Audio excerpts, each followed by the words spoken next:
What look? That look when you watch Harry Styles videos on YouTube? What? I don't. Yeah, you do. And stop. Now look.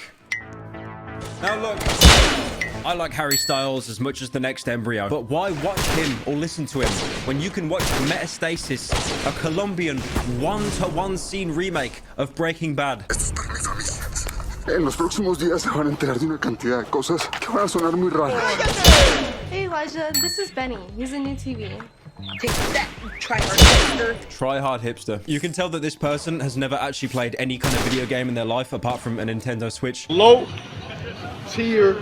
Try-hard hipster. Rosie then gets to know Benny and finds out that he's actually one of the siblings of the bully character from the first season, or as I like to call him, somehow even more angry, Eddie Redmayne. I create life! It's obviously the same actor. They're just using the identical twin thing as a cope, but, you know, if I'm going to complain about that, then I should really just give this show a pass. We also meet Maeve, who's played by Shariyu Mahale, who's actually, to be fair, a little bit older than the main cast, being 27. And also, apparently, a few people being an actual actress. What the hell is this? Because when I look her up, her TikTok isn't the first result. Maeve's character being pretty hot-headed and stubborn towards the others. Aye, Captain. You don't really look like Nina's sister. Same mom, different dad. Okay, well, you might get special treatment from Dr. Henry, but it's not going to work with me. She's basically the stand-in for Dixie because, you know, if you wanted to sum up her entire character arc, my life bad. Holden then goes to meet Sasha outside, and adjusting her color, she misinterprets that as him hitting on her. Nina says you have to hold on to this for years. Just need one thing. What was that? OMG. I thought you were trying to kiss me.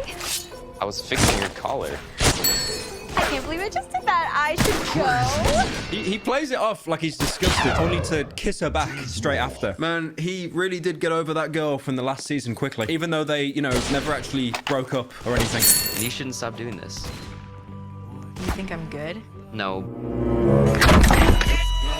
Anyway, that's how I lost my medical license. Episode 2 begins with a crotch shot for some reason of the newest volunteer, Jamie, played by K.A.T, someone who's actually successful on TikTok, where he films himself picking up his girlfriend by the what is that allowed? Is that allowed? Is that what the hell? The irony is, for his character, he left to do photography, but then realized his photography was terrible and came back to Attaway, despite in real life him being a TikToker. What happened to the career of photography? The pay is terrible and so are my photos, so. Jamie then walks over to Dr. Henry, who's on his phone for the second time now. I just like to imagine that he's on Twitter arguing with someone about the validity of NFTs. You simply don't get it, guys. The red cartoon ape is in fact hilarious, and I bought it on OpenSea. But then, shocking revelation. Nina recognizes Jamie somewhere, in some way. It's not really specified. Probably an ex-boyfriend. Oh my God. I love how in the first season, Nina had basically no personality apart from being a mentor to the younger students. So now the writers have tried to cope by adding in some new character that she apparently has a past with. She's a sister of one and an ex-boyfriend of another. Sasha then assumes that Nina and Jamie had some kind of falling out and wants to patch it up, despite knowing none of the context. Maybe if you and Jamie just... No! There's nothing to forgive. I'm not mad. Okay. Plot twist. She was pretty mad. You're gonna stay mad at me forever? I'm not mad. I'm busy. So if you need something to ask. Meanwhile, Benny and Rosie are taking care of the Xbox 360 headset kid. And Rosie does what she interprets as being helpful, only for it to completely backfire. Yeah, I keep it pretty low key here, but I've been experimenting with my look. You know, I had a cousin who was gay, but then he went through this whole process to try to figure it out. Turns out he wasn't gay after all. Benny snitches to Nina, who tells Rosie, you can't be doing no more of that, or you get a permaban. Consider this a warning, but next time it happens, I'll be forced to raise it. I was just trying to help him. I obviously wouldn't force someone to do something. All right. Nina then switches everyone's placements so Benny and Rosie don't have to work with each other. But now Sasha and Holden, who are kind of dating, kind of not, interpret this as an attack against them. You think Nurse Christine told her about us? No, why? Why else would she be switching up our assignments? One thing I love about this show is like whenever someone needs a private moment, they always go to this same storage room every single time. Honestly, in reality, you might as well just have a private conversation in the hallways. Just look how barren they are. Alternatively, this is a real hospital, but they've sealed the doors so nobody can disturb filming. I mean, they'll be fine. There's probably another hospital. They've got free healthcare. You don't have free healthcare, do you?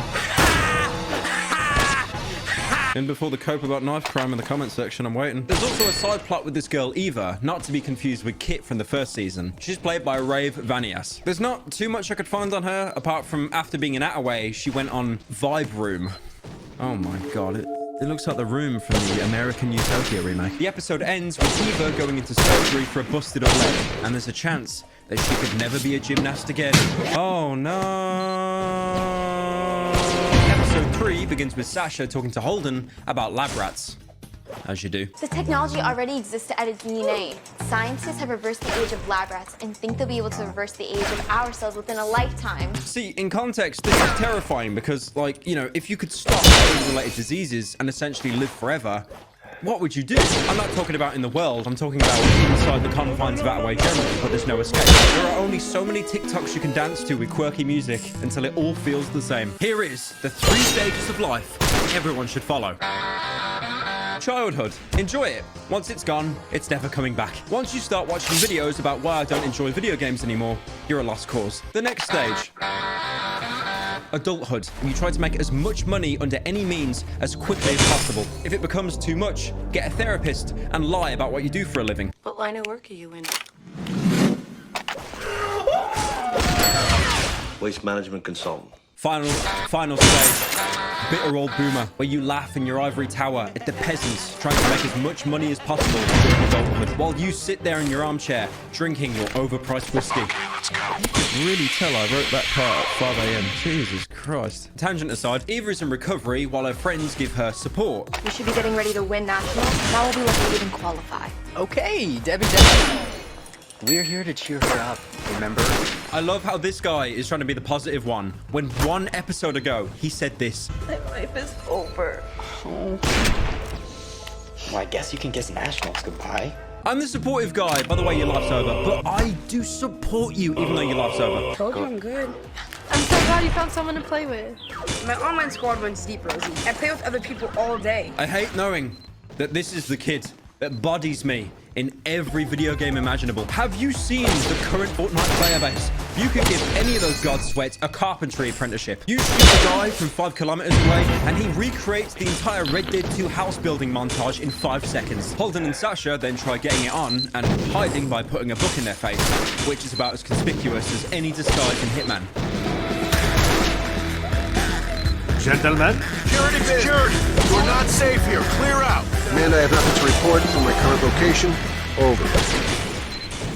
Sasha then, in hilarious fashion, does a funny with one of her patients. Well, there's just one teensy tiny problem. What?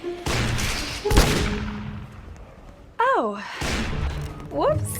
I do respect that they have the dementia patient and they play it off as a gag. I want to say, I saw these videos on YouTube of like what it's like to have Alzheimer's or dementia, like a simulation of it, and it is horrifying. You're in a constant state of confusion and panic and not knowing where you are. But here, it was played as a gag. She got lost. Nanny got lost. Meanwhile, Eva is coping to Benny about possibly never being able to be a gymnast again. Oh gosh, golly Jesus. I have no idea what she could be after failing to be a gymnast. It's not like they put it in the literal promotional material of the show. They eventually find the dementia patient who demands alcohol to cope. Did you two give me a Tom Collins or are you too busy necking? The episode ends with Holden and Sasha going outside again, and their energies this time are just complete opposite. Sasha